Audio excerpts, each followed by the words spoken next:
पानीपत की धरती ने भारत के इतिहास की 3 सबसे महत्वपूर्ण लड़ाइयां देखी हैं। इन लड़ाइयों ने राज्यों की किस्मत बदल दी और भारत की तकदीर लिखी। लेकिन इन भयंकर लड़ाइयों में असल में हुआ क्या था? चलो पानीपत की महाकाव्य लड़ाइयों में डुबकी लगाते हैं। टाइटल: पानीपत की लड़ाइयां, सत्ता के लिए युद्ध। पहली लड़ाई 21 अप्रैल 1526 को हुई थी। मुगल साम्राज्य के संस्थापक बाबर का सामना दिल्ली सल्तनत के आखिरी शासक इब्राहिम लोदी से हुआ।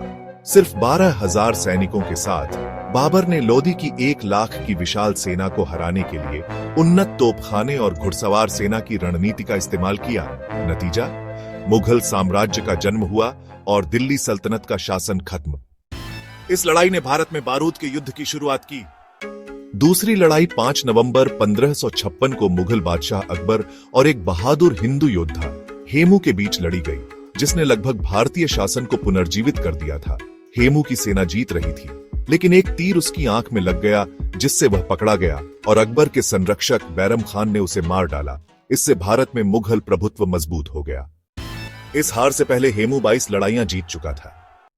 तीसरी और सबसे खूनी लड़ाई 14 जनवरी 1761 को अफगानिस्तान के अहमद शाह अब्दाली और मराठों के बीच हुई।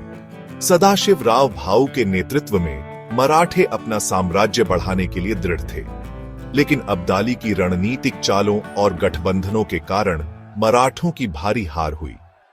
1 लाख से ज्यादा सैनिक मारे गए, जिससे यह 18वीं सदी की सबसे बड़ी लड़ाइयों में से एक बन गई। इस लड़ाई ने मराठों को कमजोर कर दिया और भारत में ब्रिटिश शासन का रास्ता साफ कर दिया। पानीपत की लड़ाइयां सिर्फ युद्ध नहीं थे, ये भारतीय इतिहास के रुख मोड़ने वाले घटनाएं थे। मुगलों के उदय से लेकर मराठों के पतन तक इन लड़ाइयों ने भारत के राजनीतिक परिदृश्य को हमेशा के लिए बदल दिया। आपको क्या लगता है कि किस लड़ाई का सबसे ज्यादा प्रभाव पड़ा? हमें कमेंट्स में बताएं। इस वीडियो को लाइक करें और भी अद्भुत इतिहास की जानकारी के लिए सब्सक्राइब करें। अपडेट के लिए बेल आइकन दबाएं।